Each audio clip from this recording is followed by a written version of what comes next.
लेना। और ये शायद पहली बार ऐसा होगा जब मैं कहीं किसी मंच पर खड़े होके कोई लाइन आपसे कहने जा रहा हूँ। मेरा बस आपसे इतना कहना है, आप सभी जनपद वासियों से, कि खत्म ना होगा मेरा आपसे फसाना। हम हारेंगे नहीं, हार जाएगा हमसे जमाना।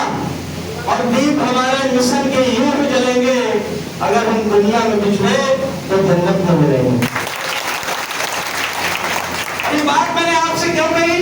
क्योंकि ये लड़ाई ऐसी है, ये क्रांति ऐसी है जिसमें लहू भी बहेगा और जान भी जाएगी। पता नहीं कि आज आपसे मुलाकात हो रही है, कल हो ना हो, लेकिन इस बात का वादा है कि जिस हिसाब से भीम आर्मी संगठन भाई चंद्रशेखर आजाद जी और भाई विनय रतन सिंह जी के नेतृत्व में सिर्फ उत्तर प्रदेश में नहीं पूरे देश में बढ़ रहा है, आने वाला भविष्य बहुजन समाज का बहुत ही उज्जवल। देखो, बहुत लोग कहते हैं कि ये जगह जगह जाके गांव-गांव में आप लोगों को तैयार कर रहे हो, क्या मिलेगा?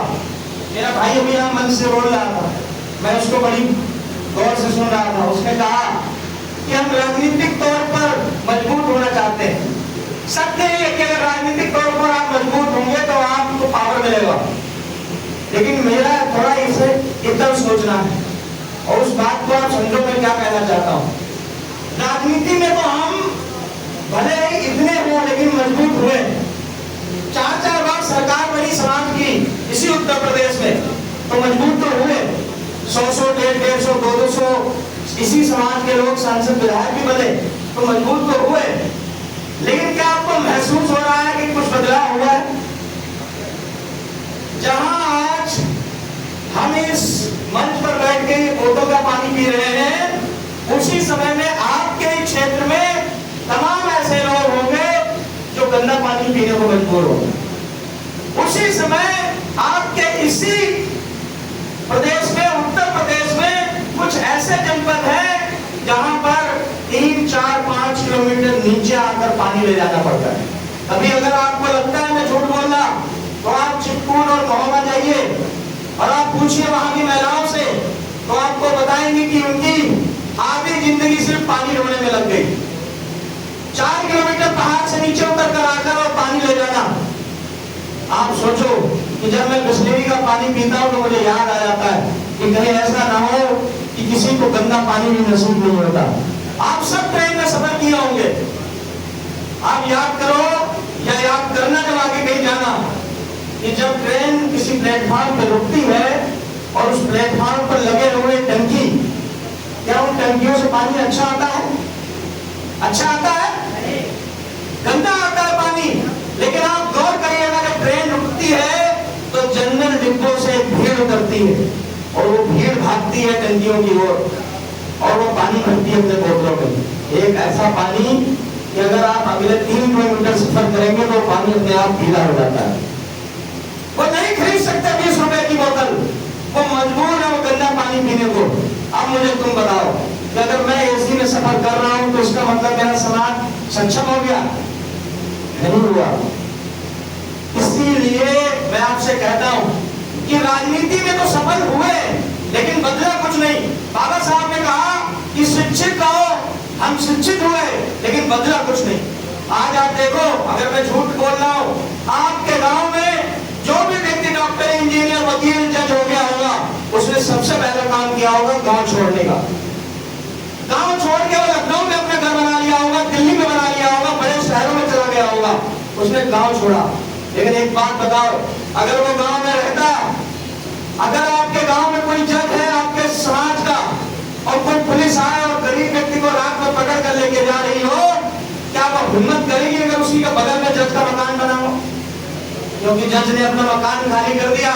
तो जिसको आपने जज बनाया, जिसको बाबा साहब के संविधान ने जज बनाया, वो निकल लिया। तो मैं फिर कहता हूँ, बाबा साहब ने भी कहा कि ये पढ़े लिखे लोगों ने मुझे धोखा दिया। मैं आज आपसे एक बात कहता हूँ जिससे बहुत लोग वाकिफ नहीं रहते। मैं नहीं चाहता कि मेरे साथ बहुत पढ़े लिखे लोग चले। अब आप कहोगे जी ये क्या कह रहे हैं आप? मैं खुद डॉक्टरेट हूँ और मैं डॉक्टरेट होने के बावजूद भी मेरे साथ सैकड़ों लोग पढ़े 3 साल के 4 साल के सफर में मैंने उनसे खूब संपर्क किया कि घर में बैठकर और ये कहने से कि ये सरकार ये कर रही है, सरकार खराब कर रही है, ये सरकार बुरी है, इससे अच्छा आओ मेरे साथ आओ, भाई चंद्रशेखर आजाद जी के साथ आओ, हम लोग बदलेंगे। उनका एक ही कहना था कि नहीं, अभी तुम मेहनत करो, जब तुम्हारा सब सही हो जाएगा तब फिर देखा जाएगा। लेकिन वही उसी समय अपने गांव में रहने वाले एक गरीब लड़का जिसके शरीर पर एक अच्छा वस्त्र भी नहीं है, और मैंने उससे कहा कि भीम आर्मी में काम करोगे, तो अगले दिन वो सीने पे नाम लिखा के चला आया मीटिंग में कि डॉक्टर कुलदीप भार्गव चंद्रशेखर आजाद। तो मुझसे कोई कहता है कि क्या तैयार कर रहे हो, तो मैं कहता हूं मैं पागलों की एक टोली तैयार कर रहा हूं।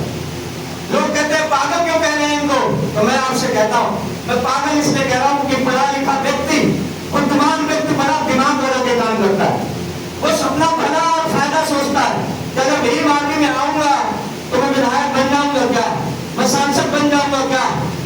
लेकिन ये जमीन में बैठे हुए लोग, वो सीढ़ी पर बैठे हुए लोग, आप जैसे लोग, एक बार अगर चंद्रशेखर आजाद जी ने आह्वान किया कि दिल्ली आना है, तो हमारे यही कार्यकर्ता, आप जैसे कार्यकर्ता जनरल डिब्बे में बैठकर और दिल्ली तक का सफर तय करते हैं। अब मुझे तुम बताओ कि मैं बड़े लोगों को पूजूं, पढ़े लिखे लोगों को पूजूं, या मैं अपने इन कार्यकर्ताओं का सम्मान करूं जो गांव में नंगे पैर घूमकर साइकिल से, मोटरसाइकिल से जा जाकर संगठन को तैयार कर रहे हैं। कई लोगों ने मुझसे सवाल किया है कि इसका मिलेगा क्या आपको, तो मुझे याद आता है कि जब भगत सिंह छोटे थे तो किसी ने उनसे पूछा कि क्या बोल रहे हो, ये आपने खूब कहानी पढ़ी होगी, तो शहीद आजम भगत सिंह ने जवाब दिया कि मैं बंदूक से बोल रहा हूं। परिणाम आप सबने देखा। उससे भी जब कोई पूछता है तो मैं कहता हूं कि मैं बारूद तैयार कर रहा हूं, एक ऐसा बारूद जिस दिन ये तैयार हो गया तो राजनीति में आप कह रहे हैं कि आप सफल होंगे तभी आपको ताकत मिलेगी, नहीं। अगर ये बारूद तैयार हो गया, हर व्यक्ति तैयार हो गया, तो किसी बात में दम नहीं है कि हमारे समाज को पीछे रख सके, हमारे समाज को नीचे रख सके, हमारे समाज को लाठी मार सके, हमारे समाज को जेलों में फूंक सके। मुझे समाज तैयार करना है, मुझे लीडर नहीं तैयार करना। लीडर तैयार हो जाएंगे, जब ये समाज तैयार हो जाएगा तो इसमें से अपने आप लीडर तैयार हो जाएंगे।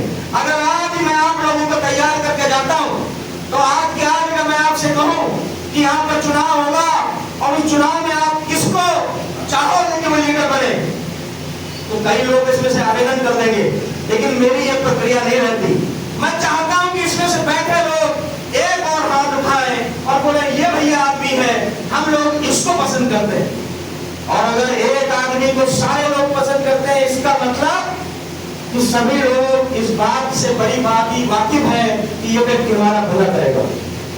हम राजनीति में मजबूर हो गए, पार्टी हमारी मजबूत हो गई, कल को हमने किसी को टिकट दिया और वो विधायक बना, क्या गारंटी ले सकते हो कि वो टिकट आएगा? हाँ भाई, ले सकते हो गारंटी? नहीं ले सकते, टिक जाएगा वो। लेकिन अगर भीम आर्मी में तैयार हुआ एक नगीना जो 4 साल 5 साल जमीनी स्तर पर काम किया है, उसको 1 करोड़ छोड़ो 100 करोड़ भी नहीं खरीद सकते, क्योंकि उसको पीड़ा पता है अपने समाज की। जिसने देखा है रोते हुए लोगों को, जिसने देखा है भूख से तड़पते हुए लोगों को, वो कभी बिकेगा नहीं। और यही कारण है कि मैं इस संगठन में काम कर रहा हूँ। कई लोग मुझसे कहते हैं कि आप पढ़े लिखे हो, नौकरी करना चाहिए था। मैंने कहा मेरे साथ वाले भी नौकरी कर रहे, कुछ वो विशेष नहीं कर पा रहे, लेकिन हाँ मुझे इतना पता है कि आज का किया हुआ कल मिलेगा, परसों मिलेगा, साल बाद मिलेगा, 10 साल बाद मिलेगा, हो सकता है मर जाए तब भी ना मिले, लेकिन एक दिन मिलेगा जरूर। जो बाबा साहब ने किया उसका फल मानव काशीराम साहब को मिला, और जो मानव काशीराम साहब करके चले गए, आज हम सब भाई चंद्रशेखर आजाद जी के नेतृत्व में उस डोर को पकड़े हुए। आज जो आप सब कर रहे हो, कल की पीढ़ी और मजबूत होगी। तो आप ये समझ लो कि आपने सीढ़ियां तैयार कर दी, बस आसमान पर जाना बाकी है। सीढ़ियां तैयार करना सबसे मुश्किल काम है। वो देखो पीछे आपके एक लाइन लिखी हुई, बंदूक से ज्यादा विचार घातक होते हैं। और बंदूक देना आसान है किंतु बुद्धि देना कठिन।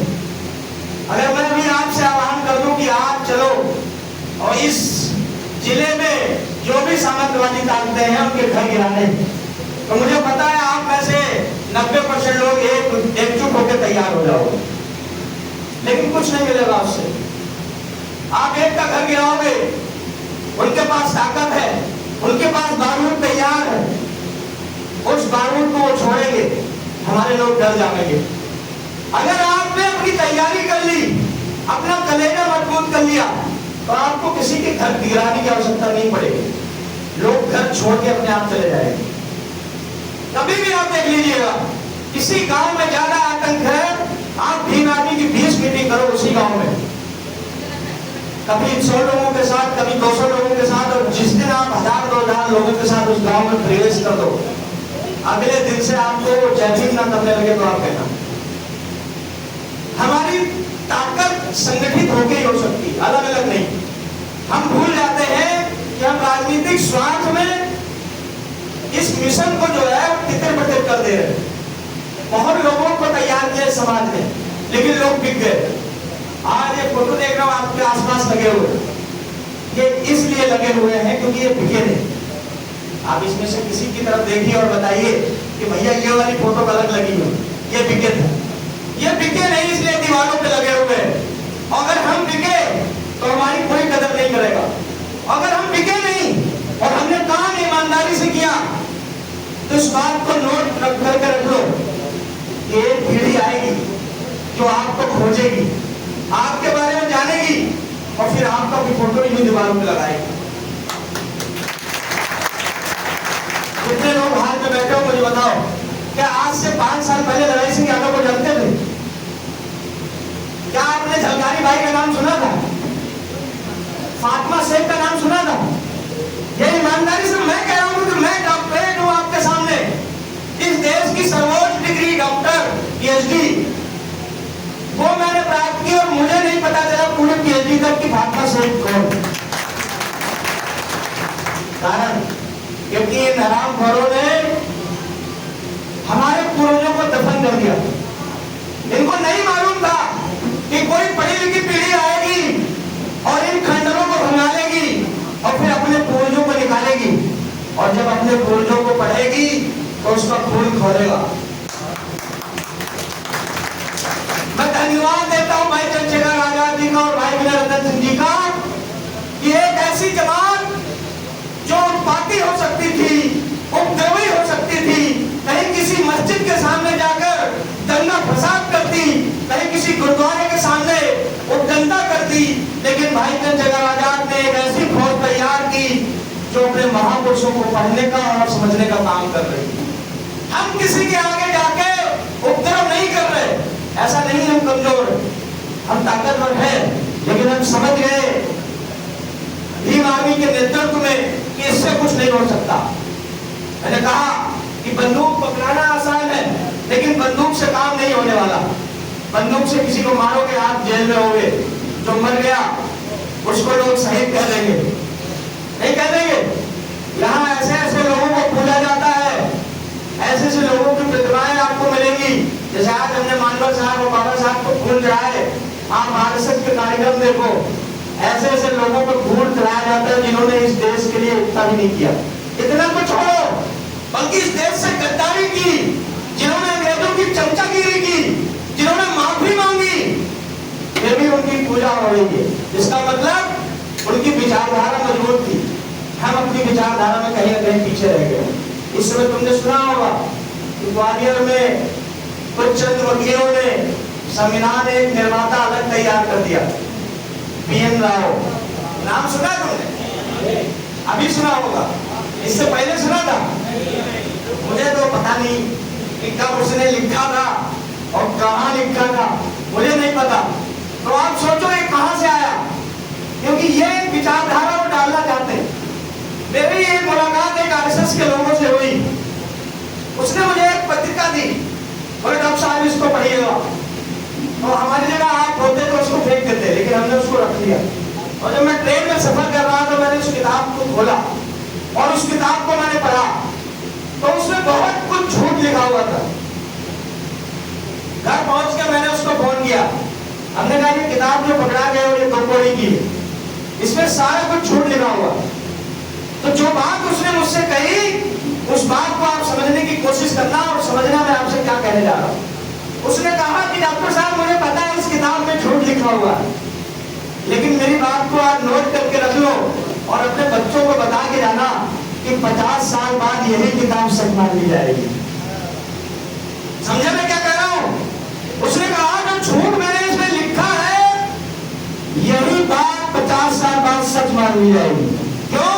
क्योंकि उनकी विचारधारा उस किताब को सच साबित करेगी और आपको झूठ साबित। यह किताब भारत का संविधान, सोचो जिसकी बदौलत इस देश की नींव टिकी हुई है, महल टिका हुआ है, ये हमारे घरों तक का पहुंची मेरे हिसाब से भीम आर्मी आने के बाद।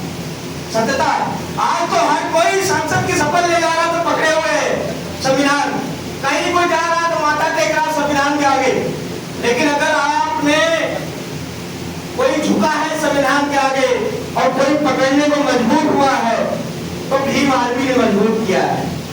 भीम आर्मी ने मजबूर किया लोगों को कि संविधान आप में पकड़ोगे तभी आपका भला हो जाएगा। और सोचो जो लोग कल तक बाबा साहब का नाम नहीं लेना चाहते थे, अब बाबा साहब के झुकना सामने झुक भी रहे, नहीं झुक रहे, झुक रहे। इसका मतलब आप अपनी विचारधारा पहुंचाने में कामयाब हो रहे। इसीलिए उन्होंने पीएन राव को पैदा किया कि अब इनको हम पैदा करेंगे, धीरे धीरे बतावेंगे कि संविधान इन्होंने लिखा था, धीरे धीरे लोग प्रचार प्रसार करेंगे और ये बात फैल जाएगी। मैं फिर कहता हूं आपसे, इन अनाप शनाप लोगों के चक्कर में मत पड़ो। इनका काम है कि फिजूल की बातों में हमें उलझाना। जब ये देश बीमारियों से जूझ रहा होता है, जब कोरोना जैसी आपदा पड़ी होती है, उस समय वो राम मंदिर का निर्माण कर लेते हैं। जब ये देश अपनी अंदरूनी चीजों से जूझ रहा होता है तो उस समय भारत और पाकिस्तान का युद्ध पैदा कर देते हैं। जब ये देश सवाल पैदा करता है कि कहां आपकी विदेशी नीति, कहां आपकी शिक्षा, कहां आपकी चिकित्सा, तो ये लोग देश में आतंकी हमले पे ध्यान हमारा केंद्रित कर देते हैं। तो ये हमेशा से भटकाने में लगे रहे। अभी आपने देखा होगा एक बाबा जी आए और उन्होंने एक इंटरव्यू में बैठ के ये कहा कि इस देश में भीम आर्मी इतनी खराब खतरनाक है जितनी अमेरिका के लिए लादेन है। सुना है आपने? तो मैं आज आपके जनपद से बाराबंकी से उन बाबा जी तक मैसेज पहुंचाना चाहता हूं कि जो आप कह रहे हैं आपकी बात में सच्चाई है। हाँ, हम खराब हैं और हम लादेन जैसे ही हैं, बस फर्क इतना है कि आपकी सोच भी अमेरिका जैसी होनी चाहिए। अगर आपकी सोच ऐसी है कि आप हमें दबाओगे, आप हमारे लोगों को मारोगे, तो हम लादेन से भी बदतर हैं, तुम्हारा इलाज उससे भी ज्यादा खतरनाक किया जाएगा। और ये जरूरी है। वो बाबा नहीं बोल रहे, वो उनके समाज का एक डर बोल रहा है, जो बाबा जी से बहुत लोगों ने बताया होगा कि इस पर कंट्रोल नहीं किया जा रहा, तो ये बढ़ रही है। मैं आपसे फिर कह रहा हूं कि अगर कोई हम पे ऐसी छीटाकाशी और शब्दों का प्रयोग कर रहा है, इसका मतलब अब हम उसके दिमाग में घुस चुके हैं, और दिमाग में जब हम घुस चुके हैं इसका मतलब अब तोड़ने के लिए हम मजबूर हो चुके हैं। समझ रहे हो क्या कह रहा हूं? इस प्रांगण में आप बैठे हो, ये धरातल है, इसका नीचे का भाग, अगर ये आपने तोड़ दिया तो ऊपर का अपने आप गिर जाएगा। आप खुल चुके हैं उनके दिमागों में, और दिमाग अगर किसी का शून्य कर दो तो अगर कोई डॉक्टर बैठा होगा तो बता सकता है कि आदमी फिर किसी काम का है नहीं। तो मैं कह रहा हूं, आपको लादेन कह रहे, आप उनको शून्य कर दो, और ऐसा शून्य करो कि जैसे लकवा नहीं मार जाता, जैसे लकवा मार जाए। फिर आप कहो कि ये देश हमारा, ये जंगल हमारा, ये जमीन हमारी, ये खेत हमारे, खलियान हमारे, अब तक तुम्हारे पास थे, अब इनको वापस लेने की बारी आ गई। सोच समेत लिया जाएगा। डर किसी बात का नहीं है आपके अंदर में। अगर आपको डर लगता है तो भी आप भीम आर्मी छोड़ के पीछे बैठ सकते हैं। इसीलिए मैंने कहा कि मैं पागलों की टोली तैयार कर रहा हूं। और याद रखो, पागल जो मानना होता है वो किसी से नहीं डरता।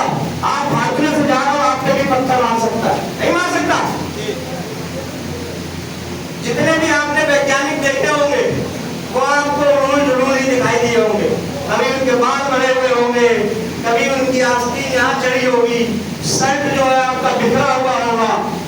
मानवर काशीराम साहब को आप देखो, क्या कभी आपने उनको सूट बूट में देखा? नहीं देखा होगा।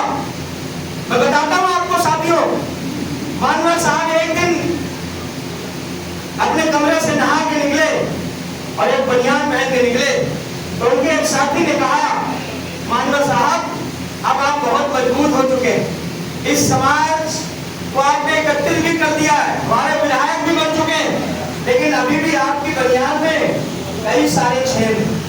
तो मानवर साहब ने वो छेद गिनवाए। आपको पता है कितने छेद थे? ये कहानी 19 छेद मानवर साहब की बनियान में। तो व्यक्ति ने कहा कि साहब आप नहीं बनियान ले लो, मैं लेके आया हूं। तो जो मानवर साहब कह रहे हैं उस बात को सुनना। उन्होंने कहा भले आज हमने सांसद और विधायक बना दिए हो, लेकिन ये बनियान मैं इसलिए पहनता हूँ क्योंकि ये बनियान मेरे संघर्ष के दिनों की, ये बनियान मुझे याद दिलाती है काशीराम तुम क्या थे और तुम्हारा समाज क्या था। कहीं मुझ पे घमंड न चढ़ जाए, कहीं मुझ पे गुरूर न चढ़ जाए, इसलिए इस बनियान को छोड़ना नहीं चाहता। और जब तक मानव साहब जीवित रहे, उन्होंने कभी अपने संघर्ष के पलों को नहीं छोड़ा। उन्होंने महल नहीं बनाए, उन्होंने गाड़ियां नहीं खरीदी, और शायद इसी वजह से आज हमारे सबके घरों में वो जिंदा है। हम सब अपने घरों में उनकी फोटो लगा के बैठे हुए, और उन्हीं के मिशन पर चलने वाले लोग जिन्होंने महल बनाए, जिन्होंने कोठियां तैयार की, अब लोग उन पे कीटाचाची करने लगे। मुझे नहीं पता कल उनकी फोटो लगेगी कि नहीं लगेगी, लेकिन मानवर साहब ने अपना घर तैयार ना करके हमारे आवाज को तैयार किया, इसलिए आज उनका घर बहुत बड़ा।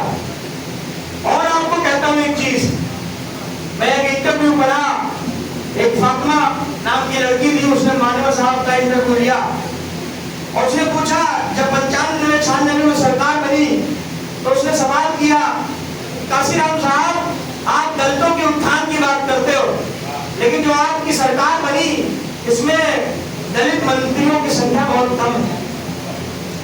तो जो मानवर साहब कहते हैं, इस बात को आप समझना, मानवर साहब कहते हैं कि मेरा समाज यहाँ है, अपने पैरों की तरफ इशारा करके, और अगर अपने समाज को पैरों से उठाकर सिर पे बिठाना है तो इसमें वक्त लगेगा। जिस समाज ने हजारों साल की गुलामी झेली हो, उस पर अचानक सर पे नहीं बिठाया जा सकता। और ये मैंने आपको इसलिए कहा कि जब आप भीम आर्मी में साल 2 साल 3 साल काम करते हो तो चंद रुपयों के लिए कहीं ना कहीं आप बिक जाते हो। तो मैंने इसलिए आपसे कहा कि आपको ये लगने लगता होगा कि मैं भीम आर्मी में काम कर रहा हूँ लेकिन मेरा भला नहीं हो रहा, पता नहीं कब सरकार आएगी, कहीं कब नहीं आएगी, मैं विधायक बन पाऊंगा कि नहीं बन पाऊंगा। तो आप जो दूसरा रास्ता अख्तियार करते हो। मैंने इसीलिए कहा ये समाज ने बड़ी तकलीफें झेली है, ये समाज गुलामी में रहा है और उसको शासक बनाने के लिए वक्त चाहिए, और अगर वक्त नहीं कर पाओगे तो ये समाज फिर तैयार नहीं हो पाएगा। आज जब आप 2025 में बैठे हैं तो मैं तो नहीं गारंटी ले सकता कि 27 में सरकार आएगी कि 32 में आएगी कि उसके बाद आएगी। मेरी जगह और कोई भी खड़ा होता तो ये कहता है, मैं सुनता हूँ अपने साथियों को कि इस बार 27 में सरकार बना लेंगे, इस बार 27 में भाई को मुख्यमंत्री बना देंगे। लेकिन समस्या, मैंने कहा कि मैं मंचों से झूठ नहीं बोलता। आज की मेहनत को देख के अभी मैं नहीं कह सकता कि क्या हो सकता है, लेकिन हाँ, जिस भांति आप काम कर रहे हो और जिस संघर्ष से आप काम कर रहे हो, भले वक्त 10 साल का लगे, लेकिन एक दिन जरूर आएगा जब कालिदास भी अपना होगा और दिल्ली की वो कुर्सी भी अपनी होगी। और याद रखो, जिस चीज में वक्त लगता है वही मजबूत तैयार हो।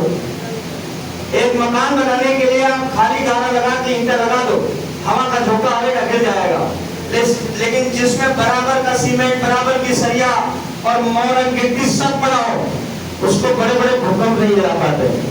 और मैं चाहता हूं कि भीम आर्मी मसाला गारा से सिर्फ न तैयार हो, बल्कि उसमें सब चीजें तैयार, उसमें सरिया भी पड़े, उसमें सीमेंट भी पड़े, उसमें मोरंग बारूद सब चीज पड़े, इतना मजबूत हो कि ये बिके ना, और जब कभी तूफान आवे तो ये टूटेगा। देसी पौधा देखा है आपने, आम का देखा है? जब बड़ी आंधी आती है ना तो कलमी पेड़ों की जो टहनियां होती है वो फट जाती है, लेकिन देसी वहीं का वहीं खड़ा रहता। और मैंने इसीलिए आपसे कहा आते ही कि मैं आपको उस देसी पेड़ के जैसा तैयार करना चाहता हूँ। कलमी फल पहले दे देता है, आप पौधा लगाओ 2 साल 3 साल में आपको फल दे देगा, और देसी देता है 6-7 साल में। लेकिन एक बार देना शुरू किया तो फिर उसकी आयु 100 साल की रहती। और सोचो, कोई उसको मिटाना चाहे तो आप काट दो, लेकिन उसकी जड़ें इतनी मजबूत होती है कि जेसीबी से खोदोगे तब भी उसकी जड़ें जमीन के अंदर रह जाओगे। आप समझ रहे हो मैं क्या कहना चाह रहा हूं? मैं चाहता हूं कि भीम आर्मी इतनी मजबूती के साथ तैयार हो कि कल को अगर उसको भाग फेंकने की कोई नौबत आवे तो उसकी जड़ें इतनी मजबूत हो कि पेड़ आप चाहे 4 बार उभारो, जड़ से फिर से पौधा ऊपर आएगा, मिट न पावे हम। और ये सिर्फ नारों से काम नहीं चलेगा। देखो, मैं यहां से तुमसे बोलूं कि तुम पे कभी विपत्ति आएगी, डॉक्टर कुलदीप भार्गव वो पहले जान दे देगा, तो समझ लेना कि मैं तुमको बेवकूफ बना रहा हूं।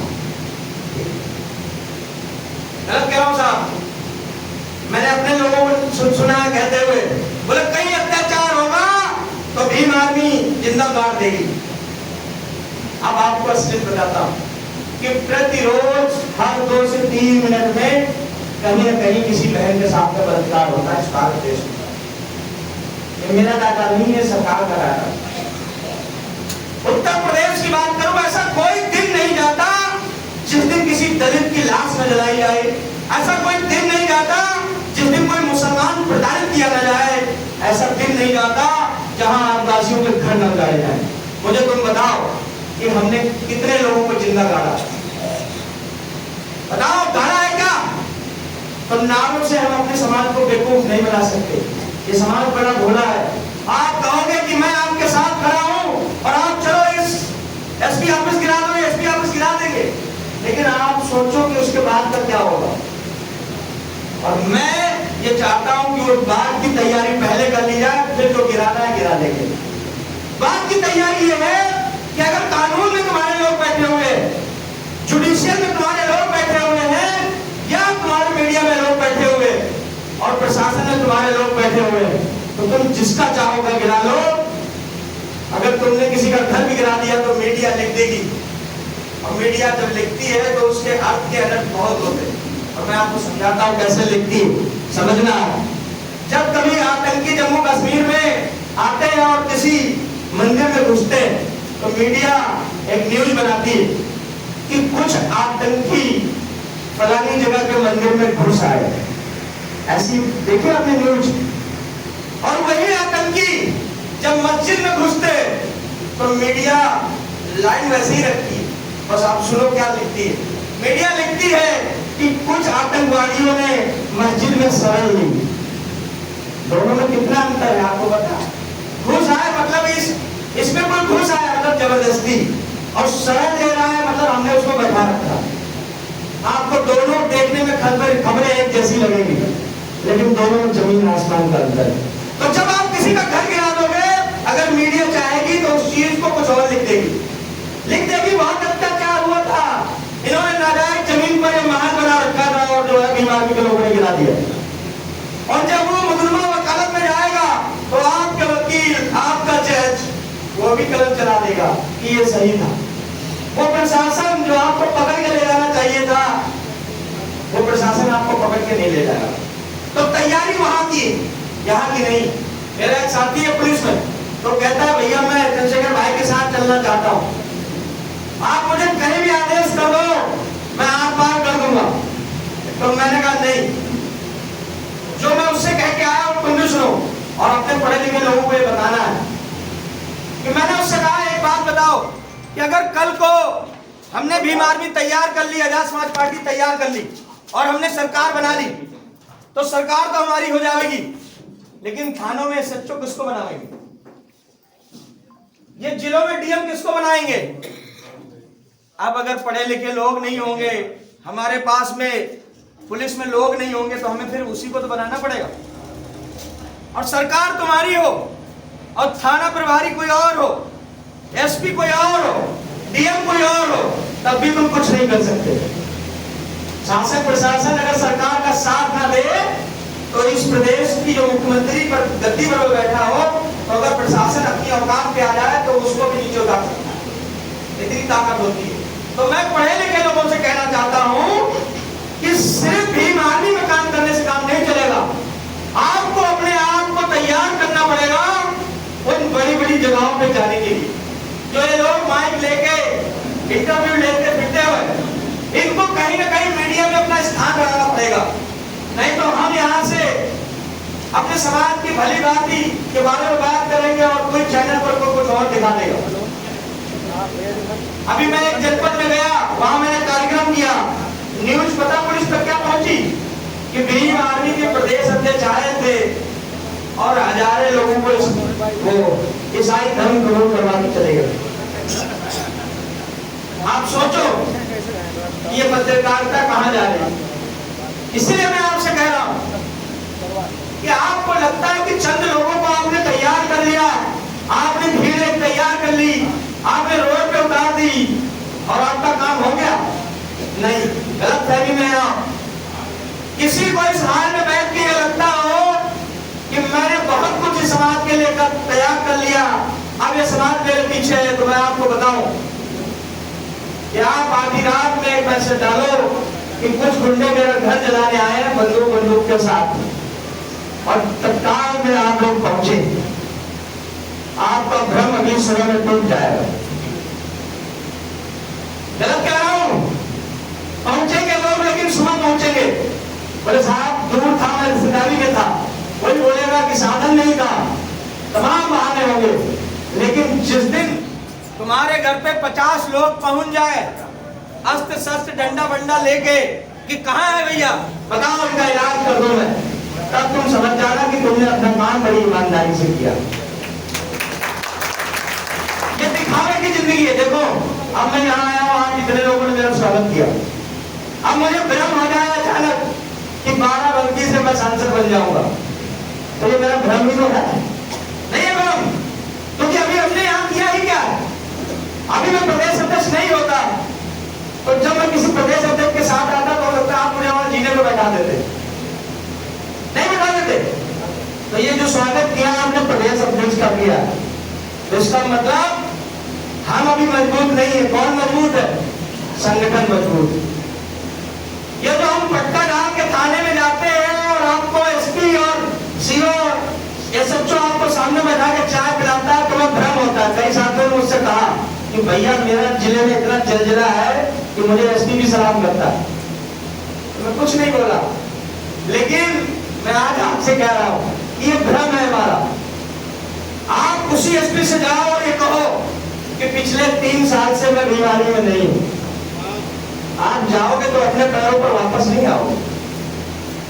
मुझसे लोग जब कहते हैं भीम आर्मी में जुड़ना चाहता हूं, तो मैं एक बात कहता हूं कि भीम आर्मी अंडरवर्ल्ड जैसी है। कैसी? अंडरवर्ल्ड समझ रहे हो? पिक्चरों में देखा होगा तुमने, तो कभी कभी मिलन कहता है कि बेटा यहाँ आना आसान है, जाना मुश्किल है। भीम आर्मी भी वैसी ही है, यहाँ आना आसान है, आने को तो क्या, अभी ये भाई साहब बैठे में पट्टा पहना दूं आज भीम आर्मी के सदस्य, अगले दिन से इन्होंने माओवादियों का इलाज करना शुरू किया, पुलिस प्रशासन को अनाप शनाप कहना शुरू किया, और 6 महीने बाद मैं वो पट्टा वापस ले लूं उनसे, तो वो माओवादी इनका इलाज करना शुरू कर देंगे, वही प्रशासन इनका इलाज करना शुरू कर देंगे। गलत कह रहा हूं? और ये भ्रम जो है ना, वो हमारे संगठन को तोड़ता है। जब अचानक कोई रात में सोता है और उसको ये ख्याल आ जाए कि अब हम भी राष्ट्रीय अध्यक्ष बन सकते, तो समझ लेना तुम्हारा विनाश निश्चित है।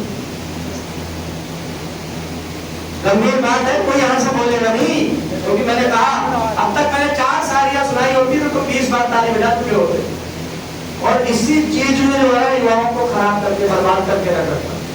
सही बात नहीं बताई जा सकती आपको, क्योंकि आपको समझ नहीं आती। मैं अभी कहूं कि गिरा दोगे मुख्यमंत्री का वो कुर्सी, तो बोला हाँ भैया, लेकिन कभी सोचा आपने कैसे गिरा पाओगे? विधानसभा के सामने 10,000 लोग इकट्ठे हो, तब भी तुम्हारा शरीर तोड़ दिया जाएगा, क्योंकि उनके पास पुलिस की ताकत है। मानते नहीं मानते? तो आप कहोगे कि भैया फिर लड़ना कैसे? बारूद बड़ी चुपके चुपके से तैयार किया जाता है। ये जो आज आरएसएस के लोग सत्ता में बैठे हुए, एक दिन की मेहनत नहीं है, ना 1 साल की, ना 5 साल की। आरएसएस कब बनी थी मालूम है आपको? कोई बतावेगा बुद्धिजीवी इसमें? आरएसएस का कब निर्माण हुआ? हाँ भाई बताओ। 1925। और हम बैठे कहाँ हैं? 2000 कितने साल हुए? 100 साल बाद 15 सालों का सुख भोगा है उन्होंने। मतलब 15 ही निकाल दो, कितने? 85। 2014 के बाद सरकार आई, उसके पहले की तो चुटुर मुटुर नहीं आए, फिर बना दिए गए, आए फिर बना दिए गए। तो 85 साल की मेहनत फिर वो बरकरार है, और तुम चंद दिनों की मेहनत में कह रहे हो कि हम भैया इनको गिरा देंगे। है पॉसिबल? नहीं पॉसिबल है। दिमाग खोल के बैठो। कोई आएगा बेवकूफ बना जाएगा, आपको बेवकूफ बन जाओगे क्या? बारूद तैयार करो चुपके चुपके। आज से 25 साल 30 साल पहले आरएसएस के लोग आपके गांव में आके और रुक के चले जाते थे, आपको कभी पता नहीं चला होगा। आपका पड़ोसी में जो महेश रहता है, इधर में राजू, इधर में रामू रहता है, वो बीजेपी का झंडा अपने घर पे क्यों लगाया? कभी सोचा है तुमने? क्योंकि उसके घर आज से 25 साल पहले आरएसएस के लोग खाना खा के चले गए। और राजू इस बात में खुश है कि हमारे यहाँ शुक्ला जी आए थे और खाना खा के चले गए। उसको फर्क नहीं पड़ता कि हमारे घर शिवभरन कितनी बार खाना खा ले, क्योंकि उस बात में खुश है कि शुक्ला जी 25 साल पहले खाना खा गए थे, पूरा जीवन उन्हीं के लिए समर्पित।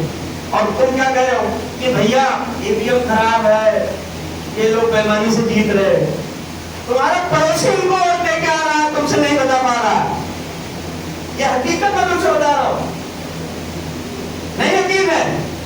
अगर ऐसा है तो चलो ठीक, मैं मान लेता हूँ दलितों में तो बटा हुआ है, मुस्लिम तो पूरी तरीके से विरोध में है ना बीजेपी के, लेकिन जो मुस्लिम आबादियां हैं जहाँ पूरा 90% है, वहां भी बीजेपी का प्रत्याशी जीत रहा, तो कितनी कोई चोरी करेगा? अगर देखना है आपको तो आधी रात को वहां जो मेयर जीता है उसके घर पे जाओ, और जब घर पे आपको टोपी वाले और दाढ़ी वाले बैठे मिले तो समझ जाना कि इन्होंने ही गद्दारी की। अगर हमने किसी को दिया नहीं तो हम उसके घर में जाएंगे क्या? आज आपके यहाँ पर भीम आर्मी के लोग बैठे, यहाँ बीजेपी और सपा के लोग बैठे हुए क्या? नहीं बैठे। तो जो दिया है वो जा रहा है, और वो तलाश करो। इसलिए मैं कह रहा हूँ कि बारूद उन्होंने चुपके चुपके तैयार किया, और जब उनको लगा कि आप तैयार हो चुका तब उन्होंने विस्फोट किया। इसलिए अब उनको हराने में समय लगेगा, एक बार में नहीं होगा।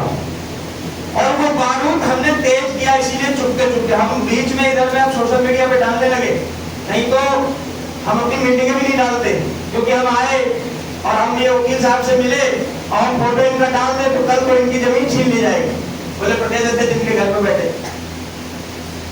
तो आपको भाई चुपके से तैयारी करनी है, शोर नहीं मचाना है। हमारे लोग क्या कहते हैं, बोले आज जो है कल इस चीज का घेराव किया जाएगा, पुलिस पहले से वहां लटने के खड़ी हुई।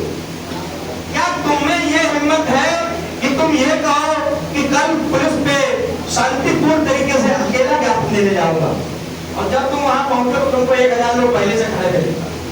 और हम क्या करते हैं कि जब ज्ञापन देना होता है तो 10 दिन चिल्लाते हैं लोगों कि आओ आओ आओ। इसका मतलब हमारी आवाज पे लोग नहीं आ रहे, उन तक मैसेज पहुंचाते हैं तब आ रहे। चुपके से किए गए काम बड़े शक्तिशाली होते हैं। अभी आपने देखा होगा या सुना होगा भीम आर्मी के लोगों ने कि आने वाली अगली 22 तारीख को हमने लखनऊ में एक बहुत बड़े सम्मेलन का उद्घोष किया। सुना आपने? अब आप कहोगे कि भैया अभी 3 दिन पहले तो आपने उसकी घोषणा की, 14 तारीख को हमने प्रेस कॉन्फ्रेंस की उस कार्यक्रम की, और 14 से 22 में कितने दिन बचे? 8 दिन। 8वें दिन तो कार्यक्रम है, 7 दिन। 7 दिन की तैयारी में उत्तर प्रदेश की राजधानी लखनऊ को जलाने का प्लान बना दिया है। अब इस बात को आप समझो कि मैं आपसे क्या कह के जा रहा हूं कि 7 दिन की तैयारी में उत्तर प्रदेश की राजधानी को हिलाने का प्लान कर दिया। अब आपको लगेगा भैया 7 दिन में क्या कर लेंगे, तो मैं आपको बताऊं कि ये 7 दिन की तैयारी नहीं है, ये कम से कम 2 महीने की तैयारी है, जो चुपके चुपके बारूद के रूप में तैयार है। तो आपने देखे होंगे मेरे अगल बगल में शिया समाज से हो चाहे सुन्नी समाज से हो, वो लोग एक दिन में आने वाले नहीं थे। 1 महीना बैठ के उनके साथ में तैयारी की गई। और आज मैं आपको बताऊं कि आने वाली 22 तारीख को लखनऊ के ऐतिहासिक स्थान इमामबाड़ा, या उसको आप भूल भुलैया कह ले, उस पर इस प्रदेश का सबसे बड़ा आंदोलन किया जाएगा। और आज आपके बीच में अगर मैं आया हूं तो मैं आपसे कुछ लेने नहीं आया, ना मैं आपसे वोट के लिए कहने आया, ना मैं आपसे नोट के लिए कहने आया। आज आपका ये भाई आपसे सिर्फ इतना कहने आया है कि बारूद की पहली चिंगारी 22 तारीख को हम जलाने जा रहे हैं। आपको इस जनपद के बाराबंकी के लोगों को उस बारूद में माचिस लगाने के लिए मैं बुलाने के लिए आया। आइए 22 तारीख को और लगाइए माचिस। जो पटाखा होगा ना, उसकी आवाज बहुत दूर तक जाएगी, उनके कानों में भी गूंजेगा जिनको ये लगता है कि भीम आर्मी अभी छोटा दल है। वही छोटा दल लखनऊ में 22 तारीख को अपना रूप दिखाएगा कि भाई विनय रतन सिंह जी के नेतृत्व में भीम आर्मी का जो बीज 9 साल पहले पड़ा था, वो अपनी जड़ें बड़ी मजबूत कर चुका। मुझे नहीं मालूम आप में से कितने लोग आओगे, लेकिन मैं आपको बताऊं, मैं पूछूंगा, अभी पूछूंगा, मुझे नहीं पता कि आप में से कितने लोग आओगे, लेकिन एक बात मैं आपसे कह रहा हूं, उसको आप समझिएगा। ये लड़ाई कुलदीप बहादुर की नहीं है, ये लड़ाई भाई विनय रतन सिंह जी की लड़ाई नहीं है, या उस मंच पर मौजूद शिया धर्मगुरु सुन्नी धर्मगुरु की नहीं है। ये लड़ाई हमारी और सबकी है। जो लोग ये समझते हैं कि हम अलग अलग जातियों में बटे हुए लोग हैं, हमको तोड़ दिया जाएगा, तो नहीं, उसको जोड़ने का मंच है। यह मंच उन लोगों का है जिनको ये सरकार सता रही है, डरा रही है और दबा रही है। यह मंच उस साथी का है जो साथी अपने आप को बहुत ही कमजोर समझ रहा है। इस देश में ऐसी घटनाएं जो आपसे कहीं छूटी नहीं रही होंगी। हमने मनीषा वाल्मीकि का प्रकरण देखा, हमने जुनैद की हत्या देखी, हमने अखलाक की हत्या देखी, हमने किसानों पे थार चढ़ती हुई देखी, और हमने अपने इसी देश में नंगे पैर से सैकड़ों किलोमीटर का सफर करते हुए मजदूरों को भी देखा है। और मैं आज आपसे बड़े बलपूर्वक कहता हूं कि जो 22 तारीख को लखनऊ में मंच लगेगा, ये मंच बहन मनीषा वाल्मीकि का मंच होगा, ये मंच अखलाक का होगा, ये मंच जुनैद का होगा, ये मंच किसानों का होगा, ये मंच मजदूरों का होगा। आप आइए, आप उस मंच पे आके जो मसाल जलाई जा रही है उसमें एक तेल डालिए। और मैं आपसे वादा करके जा रहा हूं, आपने मुझे प्रदेश अध्यक्ष बनाया, आप सबके प्यार और सहयोग से ही प्रदेश अध्यक्ष मैं हूं। मैं वादा करता हूं कि अगर मैं जीवित रहा तब तक भाई चंद्रशेखर आजाद जी के नेतृत्व में उत्तर प्रदेश में आने वाले 1 साल में बहुत बड़ा बारूद का ये प्रारूप तैयार कर दूंगा। मैं सोशल मीडिया का ज्यादा हाव भाव नहीं लेता। आपको पता, किसी ने वीडियो बना के दे दिया तो डाल दिया। आपके भी जनपद के 1-2 लोग हैं, सुबह निकल का कभी बना के भेज दिया तो मैंने चिपका दिया। मुझे फर्क नहीं पड़ता कि मैं यहाँ हूँ, मुझे कोई जाने या न जाने, लेकिन मुझे पता कि अगर आज 18 तारीख 2025 को मैं आपके बीच में मौजूद हूँ, कल को रहूं या ना रहूं, लेकिन मेरे विचार आपके जहन में रहेंगे। और ये विचार मैं आपके जहन में सिर्फ घुसेड़ना चाहता हूँ और कुछ नहीं चाहता। मैं नहीं चाहता कि आप मेरे जयकारे के नारे लगाए, आप मुझे जिंदाबाद कहे, आप मुझे अगला प्रधानमंत्री राष्ट्रपति बनाए, नहीं, कोई इच्छा नहीं है। मैं आपसे ज्यादा दूरी पे नहीं रहता, मेरा जनपद सीतापुर है, और मेरे जनपद में अभी देखा होगा आपने, कुछ दिन पहले हमने कुछ लोगों की नींदें हराम की थी। और मैं आपको यकीन के साथ कहूं कि जब वो आंदोलन हमने किया तो आपके जनपद से बहुत लोगों ने संपर्क किया।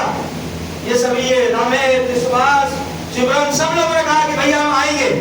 और उस दिन मुझे लगा कि जो भीम आर्मी में हमने अपना सर्वस्व निछावर किया है, इसका मतलब वो मुझे लौटा के वापस मिलना। भाई विनय सिंह ने कहा कि मैं ट्वीट कर दूं, मैंने कहा नहीं भैया आप ट्वीट मत करिएगा, मैं ताकत देखना चाहता हूं कि जो जनपद जनपद गांव जाकर मैंने संगठन को तैयार किया कि वो लोग मेरे लिए सीतापुर आएंगे।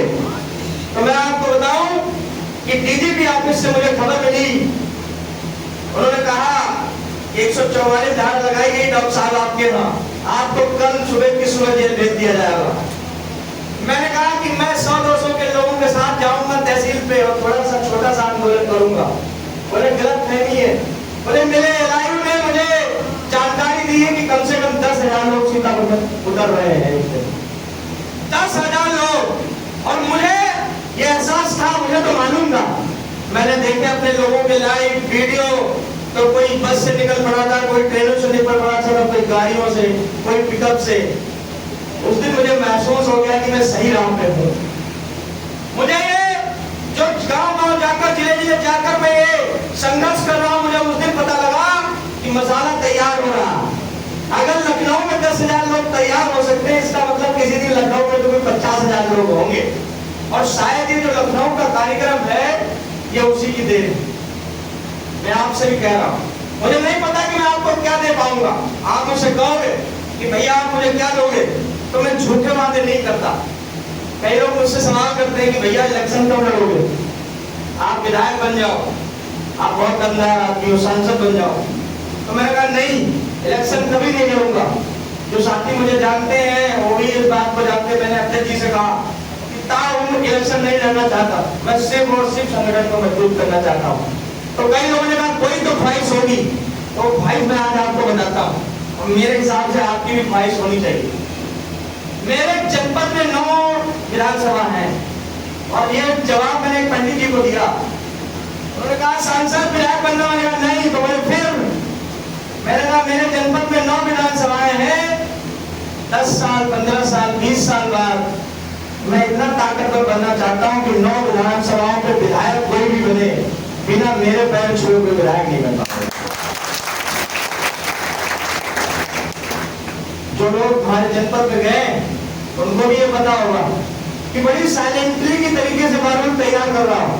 मैंने तत्कालीन मंत्री के साथ में मंच पर बैठकर, क्योंकि सामाजिक कार्यक्रम था, उसमें मेरे बगल में बैठे हुए थे, हालांकि वो समाज से ही, उनके सामने मैंने कहा था, आज आपके बीच में भी कह देता हूं, मैंने उनसे कहा था मंत्री जी गलतफहमी में न रहिएगा।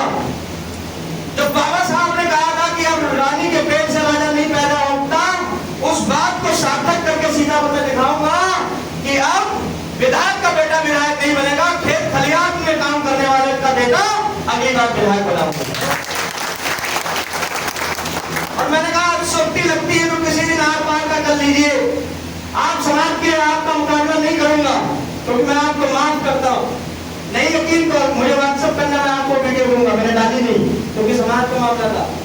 मैंने कहा मैं, अगर आपको लगता है तो हल्के में ले लीजिएगा, अगले 2 साल में आपको अपने जनपद के अंदर में कुछ ऐसा करके दिखाऊंगा कि आप मजबूर हो जाओगे मेरे सामने बैठने।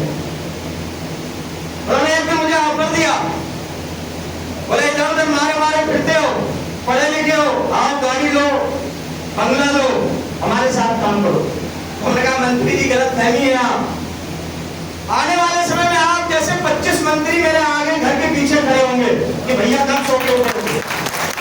ये मैंने आपको इसलिए नहीं बताई कि मैं अब अपने आप पे गर्व कर रहा हूँ, मैंने इसलिए बताई कि कुछ लोग बीमारी में काम करते हैं तो उनको ये ऐसा लगता है कि मैं काम कर रहा हूँ और ये फलाने आए और ये विधायक बन जाएंगे तो मेरा क्या होगा।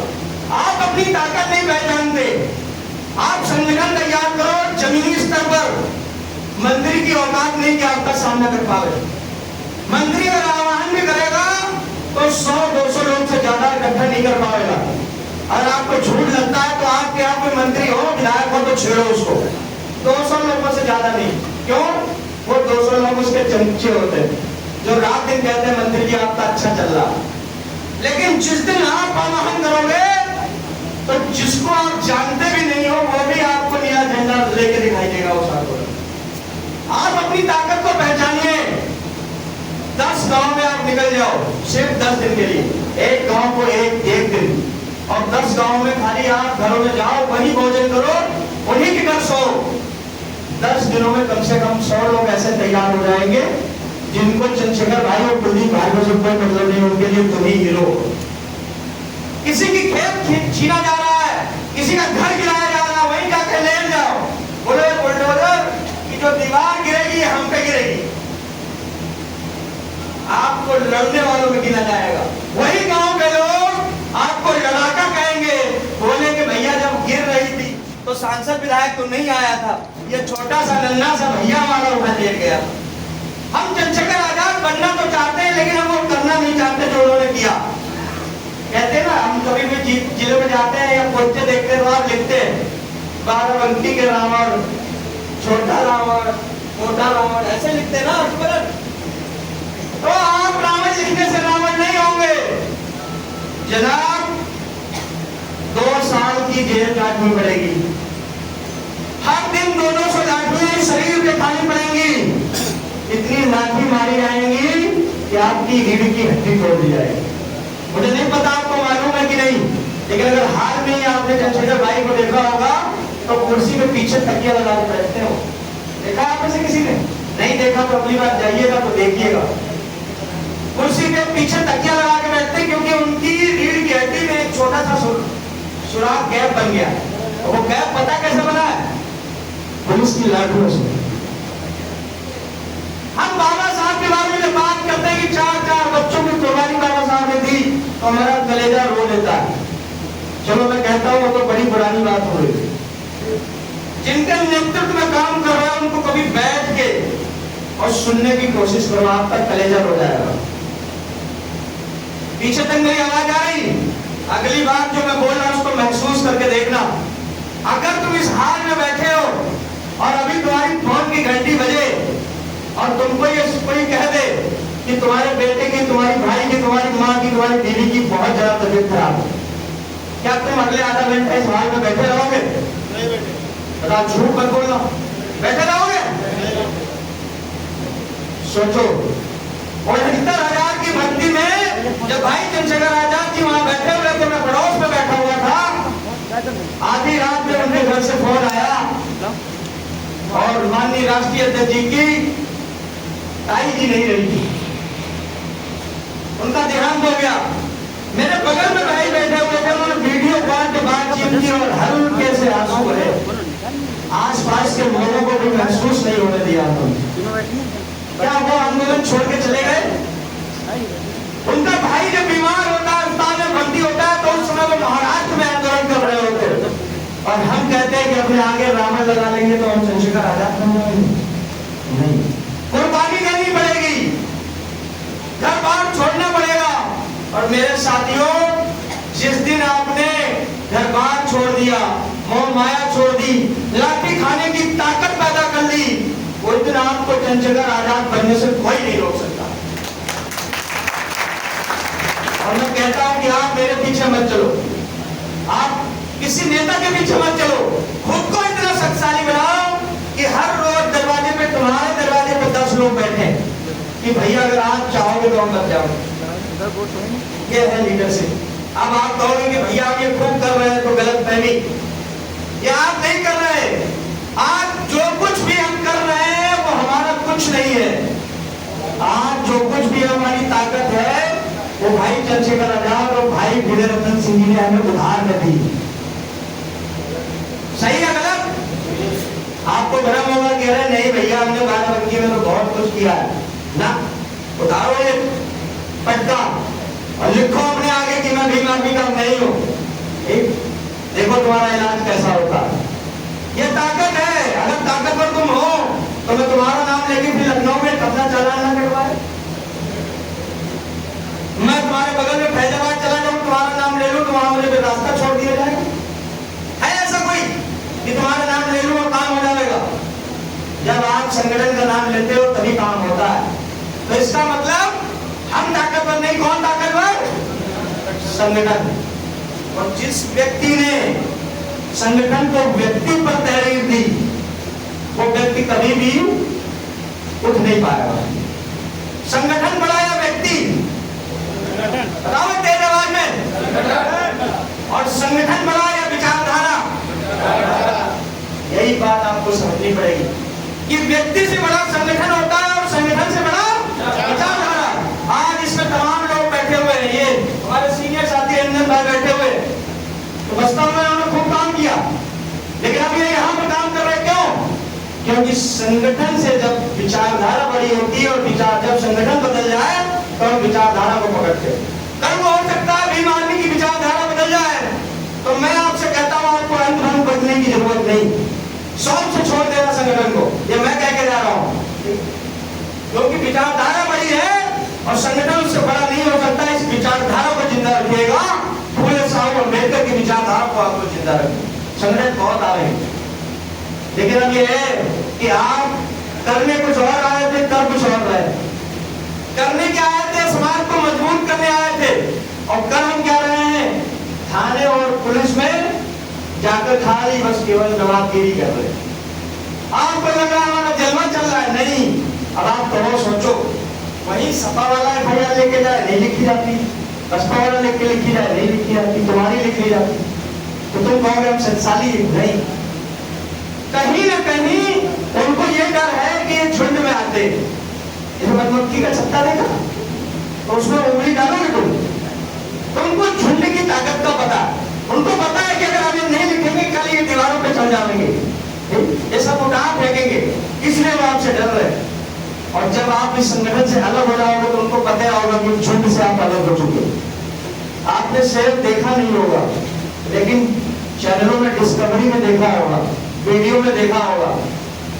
गौर करिएगा कि शेर भी उस हिरण का शिकार करता है जो झुंड से छूट जाता है। शेर उस भैंसे का शिकार करता है जो झुंड से पीछे रह जाता है। और मैं बहुत बड़ी बात आपको कह के जा रहा हूं कि झुंड से अगर पीछे छूट गए तो तुम्हारा शिकार हो जाएगा। इस झुंड के साथ चलो। मैं आपको ताकत दे रहा हूं कि अगर आपने इस झुंड के साथ में चलने का निर्णय लिया तो किसी की माए के लाभ, किसी की माए ले इतना दूध नहीं पिलाया तो तुम्हारा सामना कर सकता है। मैं प्रदेश अध्यक्ष हूं, तुम सब इतने यहाँ हो, अगर चाहो तो मुझे यहाँ तो वापस नहीं जाने दे सकते। ये तुम्हारी ताकत है, समझे? मेरे लोग आएंगे लेकिन 1 घंटा आएंगे, तब तक तुम पीट पाट के काम तमाम कर दोगे। सही कह रहा हूं, ये गलत नहीं कह रहा हूं। लेकिन सोचो कि तुम में से आधे मुझे पीटने वाले और आधे तुम्हें पीटने वाले मेरी तरफ से, तो मैं फिर आराम से निकल जाऊंगा और तुम सब लड़ते रहो। तो वहां से बैठ के करूंगा कि हमारे लोगों 50 लोगों को खोपड़ियां तोड़ी गई, इसकी मैं निंदा करता हूं। यही नेता करता, सुबह उठ के लिख दिया बोले मंदिर यही बनेगा और शाम तक हम तो मरते रहे, बोले नहीं बनेगा, बोले बनेगा। मत पढ़ो चक्कर में। अगर हमने अपनी विचारधारा मजबूत कर ली होती तो ये नौबत नहीं आती। ये अयोध्या नगरी जहां मंदिर बना है, ये बुद्ध की धरती है, साकेत की धरती है, लेकिन हम अपनी विचारधारा को खो गए थे, इसलिए उन्होंने वहां मंदिर तैयार किया। बाराबंकी में आपको क्या करना है? आप सब बुद्धिमान व्यक्ति, मैं आपसे ज्यादा बुद्धिमान तो नहीं, लेकिन हाँ इतना जरूर मैं कहूंगा आपसे कि अगले 4-5 महीने में अगर आपने मेहनत की बिना लालच के, तो मैं आपको ताकत दे सकता हूं। लेकिन बस ये आपकी इच्छाएं नहीं रहनी चाहिए। जहां इच्छाएं आती हैं वहां पर लक्ष्य मर जाता है। अगर मेरी इच्छा ये हो कि मैं आपके आगे विधायक लड़ूं, तो मैं संगठन तैयार नहीं कर पाऊंगा, क्योंकि आप में से बहुत सारे लोग होंगे बोले भाई ये सीता को चल के इनको विधायक यहाँ बनावेंगे, तो आप जुड़ोगे नहीं। लेकिन जब हमने कहा कि हम आपको विधायक बनाना चाहते हैं तो आप सब हमसे जुड़ोगे, समझे? आप तैयार करो कुंडा, मैं देता हूं आपको ताकत। मैं आपके बीच आऊंगा, आप घटनाओं में जाइए, बिना पैसा लिए घटनाओं का निवारण करिए। आप कहीं भी कोई एट्रोसिटी हो जाती है वहां पहुंचिए, अपने वकीलों को लेके, अपने लोगों को लेके उनकी मदद करिए। जब आपको लगे कि 20-25 गांव में लोग तैयार हो चुके तो सड़कों पे उतरिए। आज जो आप काफिला लेके वहां से आए हैं तो आधे लोगों को रात में नींद नहीं आएगी, जाएंगे तो सबसे पहले अपनी पत्नी को बचाएंगे, बोले ये नीले कबूतर बहुत तैयार हो रहे हैं, यही कहते ना हमको। तो मैं उनको भी कहता रहता हूँ, इसीलिए यही कबूतर जिनको आपको कबूतर नजर आ रहा है, किसी दिन आप बोलोगे कि बाज उठा ले गया हमको। भाई आसमान से देखोगे तो हम आपको चींटी कीड़े मकोड़े तो नजर आएंगे, कभी पास से आके देखो तो पता चलेगा कि हम कबूतर है कि क्या है। देखा बाज आपने, बाज बड़े बड़े शेर के बच्चों को उठा लेता अपने बच्चों, लेकिन ये अकेले पॉसिबल नहीं, ये हमारे अकेले से नहीं होगा। अपने आप में हिम्मत पैदा करिए, अपने आप में लीडरशिप पैदा करिए, मत लगाइए मेरे नारे।